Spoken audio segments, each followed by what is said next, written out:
Hello friends, welcome back my YouTube channel biology science. आज हम आप लोगों को बीज क्या है, व्हाट इज सीड, बीज की संरचना यानी स्ट्रक्चर ऑफ सीड और उसके भागों के कार्य बताएंगे, यानी function of different parts of seeds. तो पूरी जानकारी के लिए मेरा पूरा वीडियो अंत तक ध्यान से देखिए, और यदि अभी तक हमारे चैनल को सब्सक्राइब ना किया हो तो सब्सक्राइब जरूर कर लीजिए। चलिए शुरू करते हैं। तो सबसे पहले बीज क्या है यानी व्हाट इज सीड को समझ लेते हैं। तो आवृतबीजी पौधों में बीजांड के निषेचन के बाद फल के अंदर बनने वाली विशेष संरचना बीज कहलाती है। तो आवृतबीजी मतलब ऐसे पौधे जिनके बीज हमेशा अंडाशय में बनते हैं, यानी जो एंजियोस्पर्मिक प्लांट होते हैं उनमें जब निषेचन अथवा फर्टिलाइजेशन होता है तो फल का निर्माण होता है, और उसी फल के अंदर एक विशेष तरह की रचना बनती है जिसे बीज कहा जाता है। तो अब बीज किसे कहते हैं आप लोगों को पता चल गया होगा। चलिए अब ये जानते हैं कि बीज कितने प्रकार के होते हैं, अर्थात टाइप्स ऑफ सीड के बारे में समझ लेते हैं।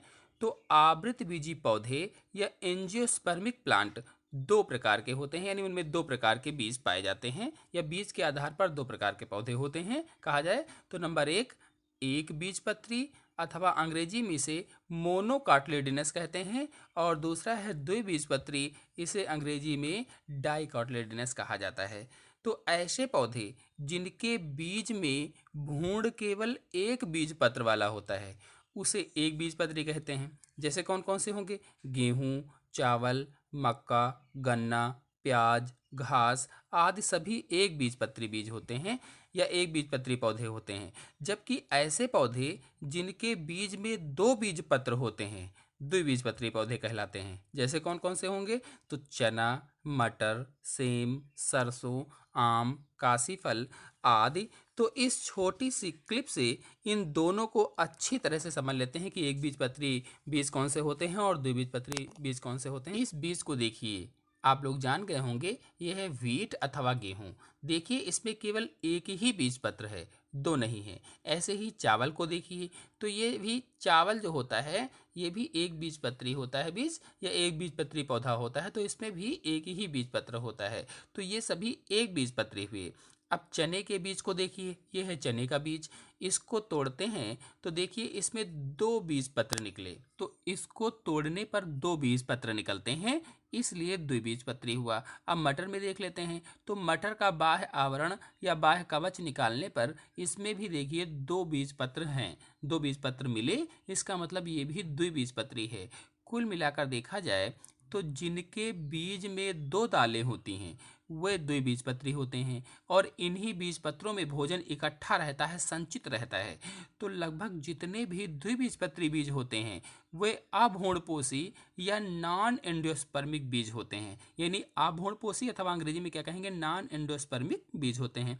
और एक बीजपत्री वाले लगभग सभी बीज भ्रूणपोषी या एंडोस्पर्मिक होते हैं। तो अब भ्रूणपोषी क्या है, अभ्रूणपोषी क्या है, आपको समझ में आ गया होगा। भ्रूणपोषी यानी उसमें बीजपत्र नहीं होंगे, उसी में भ्रूणपोष होता है, बीजपत्रों की जगह पर भोजन संचित किए रहता है। और जो अभ्रूणपोषी बीज होते हैं उनमें बीजपत्र होते हैं और उन बीजपत्रों में भोजन संचित रहता है। तो चलिए अब बीज की संरचना को समझ लेते हैं, अर्थात स्ट्रक्चर ऑफ सीड के बारे में जान लेते हैं। इस सूत्र को देखिए, ये बीज की संरचना का सूत्र है। इसमें बीज को दो भागों में बांटा गया है। पहला बीजावरण या अंग्रेजी में सीड कोट, और दूसरा है भ्रूण अथवा एम्ब्रियो। बीजावरण में लिखा है टेस्टा प्लस टेगमेन। तो बीजावरण यानी बीज का आवरण दो परतों का बना होता है। टेस्टा मतलब बाह्य कवच और टेगमेन मतलब अंतः कवच। तो जो बाहरी कवच या आवरण होता है यह कड़ा और रंगीन होता है, और भीतरी आवरण झिल्ली की तरह पतला, बाहरी आवरण से बिल्कुल सटा हुआ लगा रहता है, पतला होता है, जो रंगहीन होता है, उसमें रंग नहीं होता है। मतलब उसमें जो होगा वो बिल्कुल सफ़ेद, या कह लीजिए कि बिल्कुल रंगहीन। यहीं पर आप लोगों को बता दें कि जितने भी एक बीजपत्री बीज होते हैं उन बीजों में बीजावरण फलभित्ति से जुड़ा रहता है, यानी जो भी एक बीजपत्री बीज होते हैं उनमें जो बीज का आवरण होता है वो फलभित्ति से ही जुड़ा रहता है। जैसे आपने गेहूं में देखा, धान में देखा, उसमें अलग नहीं बीजावरण को कर सकते हैं, वो उसी में बिल्कुल जुड़ा हुआ होता है फलभित्ति से। अब सूत्र में दूसरा भाग है भ्रूण अथवा एम्ब्रियो। तो बीज का मेन भाग यही होता है, यानी बीज का जो मेन भाग होता है वो भ्रूण होता है। तो भ्रूण क्या है यदि नहीं जानते हैं तो आपको बता देते हैं। बीजावरण को हटाने पर जो हल्के पीले रंग की संरचना मिलती है उसे ही भ्रूण अथवा अंग्रेजी में एम्ब्रियो कहा जाता है। तो इस वीडियो की छोटी सी क्लिप में देखिए, इसे ही भ्रूण अथवा एम्ब्रियो कहते हैं। यानी जब बीजावरण जो आवरण होता है ऊपर का हट जाता है तो भ्रूण या एम्ब्रियो जो पीले रंग का होता है वही बचता है। तो यही पूरे पौधे को बनाता है, जो भ्रूण होता है ये पूरे पौधे को बनाता है। अब इसके दो भाग किए गए हैं, बीजपत्र और अक्ष। तो अक्ष को भ्रूणाक्ष अथवा एम्ब्रियोनल एक्सिस भी कह सकते हैं, यानी जो अक्ष होता है उसे भ्रूणाक्ष भी कहा जा सकता है, या अथवा अंग्रेजी में क्या एम्ब्रियोनल एक्सिस भी कहते हैं। तो बीजपत्र और भ्रूणाक्ष ये दो भाग हुए, किसके भाग हैं तो भ्रूण के दो भाग हैं। कभी कभी बहुत अधिक मात्रा में भोजन इकट्ठा करके जो बीजपत्र होते हैं ये फूल जाते हैं, यानी इनमें कभी कभी क्या होता है कि बहुत अधिक मात्रा में भोजन इकट्ठा हो जाता है तो ये फूल जाते हैं। बीजपत्र या कॉटलेडन्स संख्या में 2 या 1 हो सकते हैं, या तो संख्या में 2 होंगे या 1 हो सकते हैं। इसका क्या मतलब है, तो मतलब यदि द्विबीजपत्री बीज है तो 2 बीजपत्र होंगे, और एक बीजपत्री है तो 1 होगा, भ्रूणपोष के रूप में आप कह सकते हैं। और जो अक्ष या भ्रूणाक्ष है तो ये वह स्थान है जहाँ से दोनों बीजपत्र जुड़े रहते हैं। यानी भ्रूणाक्ष क्या होता है, बीज में जहाँ से दोनों बीजपत्र जुड़े रहते हैं उसे ही भ्रूणाक्ष कहा जाता है या अक्ष कहा जाता है।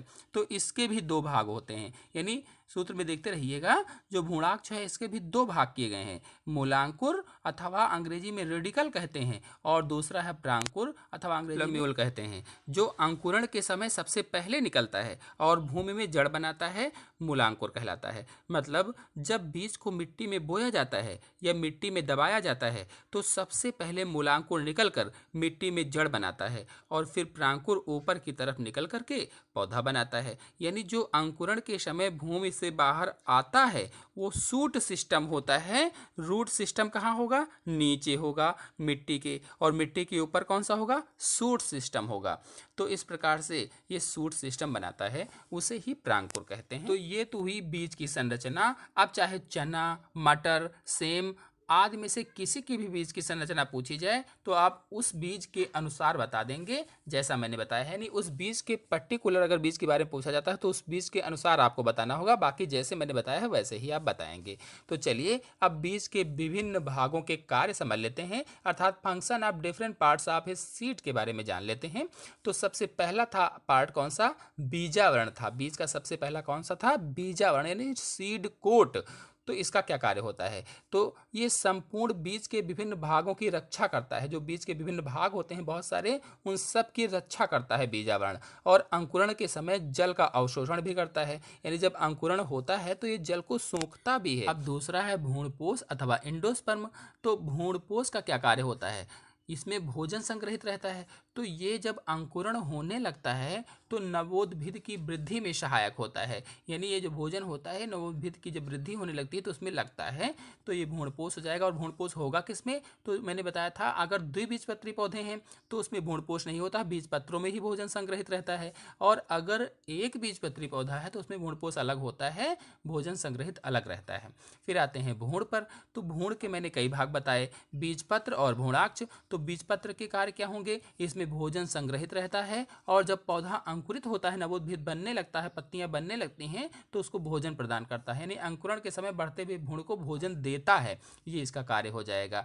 और फिर अगर देखा जाए भ्रूणाक्ष, तो भ्रूणाक्ष में ये मुख्य अक्ष होता है, मैंने बताया था, और इसके भी दो भाग होते हैं, मूलांकुर और प्रांकुर। मूलांकुर क्या है, तो मूलांकुर यानी जड़ जो मिट्टी में पहले बढ़ती है और जड़ के रूप में स्थापित हो जाती है। यानी जो भी बीज में सबसे पहला निकलता है तो क्या होगा, मूलांकुर होगा, रेडिकल होगा।